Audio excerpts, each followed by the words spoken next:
Vidéojeu.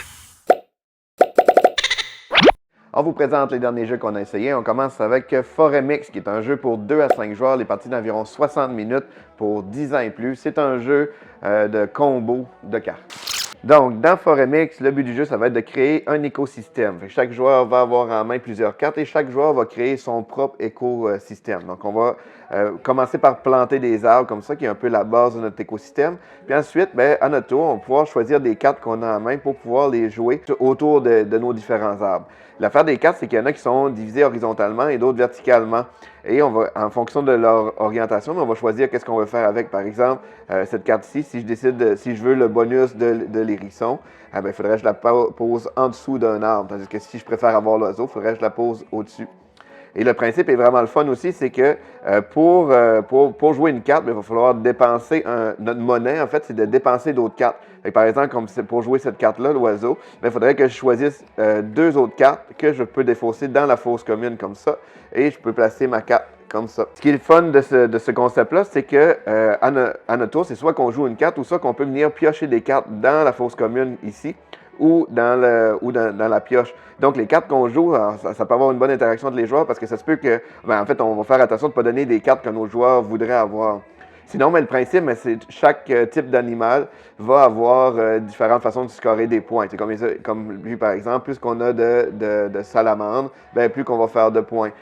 Selon le type d'arbre aussi, il y a des arbres qui vont donner juste un point. Il y a des arbres qui, plus qu'on a si on a réussi à avoir, par exemple, 4 êtres dans notre jeu, on va faire 5 points par 4 êtres.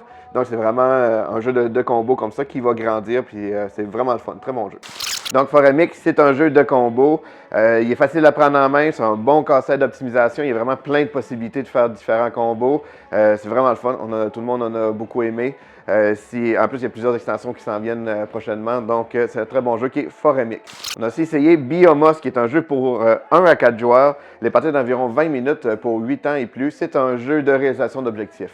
Donc, dans Biomos, le but du jeu, ça va être de créer notre nouvelle planète. Et pour faire ça, à tour de rôle, on va venir se chercher un jeton parmi les 5 qui sont sur la table présentement.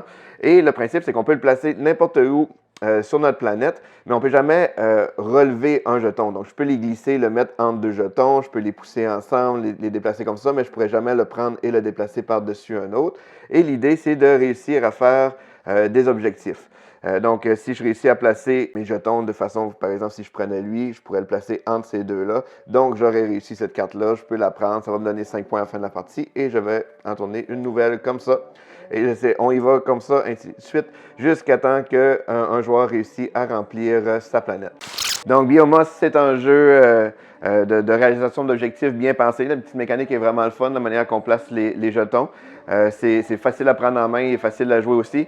Il y a même un mode asymétrique aussi qu'on peut jouer avec des planètes différentes avec une petite fonction différente aussi pour chaque joueur.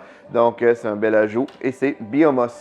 On a aussi essayé Pina Colada, qui est un jeu pour 2 à 4 joueurs. C'est parti d'environ 10 minutes pour 7 ans et plus.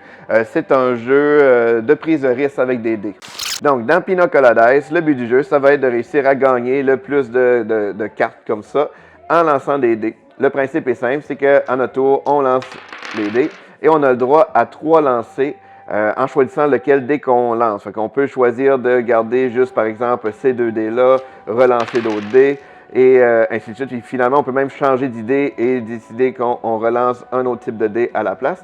Ensuite, on regarde les combinaisons qu'on est capable de faire. Bon, fait que si par exemple, j'avais 2, 3 comme ça, là, je pourrais venir mettre je pourrais venir mettre mon pion ici pour dire que j'ai réalisé cette carte-là qui va me donner 1 point à la fin de la partie. Je fais à noter aussi qu'il est le fun, c'est que quand on réussit des cartes qui sont proches de d'autres jetons de notre couleur, si par exemple j'avais joué ici, on a le 1 point ici, plus 1 point par jeton adjacent à notre carte. Aussi, une autre façon de gagner qui est vraiment le fun, c'est qu'on peut faire un tic-tac-toe. Fait que si on fait une ligne, une colonne ou même une diagonale, si je venais jouer ici, on gagne automatiquement. Donc, ça met vraiment une belle tension dans le jeu. Donc, Pina Colada, c'est un jeu super simple. Ça fait penser un peu à Rolling Bone pour ceux qui le connaissent. La twist du tic-tac-toe ajoute beaucoup au jeu parce que ça fait vraiment une réelle tension parce qu'il faut regarder où les joueurs vont jouer. La façon qu'on positionne aussi, on essaie de se positionner le plus adjacent possible pour faire le maximum de points aussi. Donc, c'est un beau petit jeu très simple qui est Pina Colada. jeu.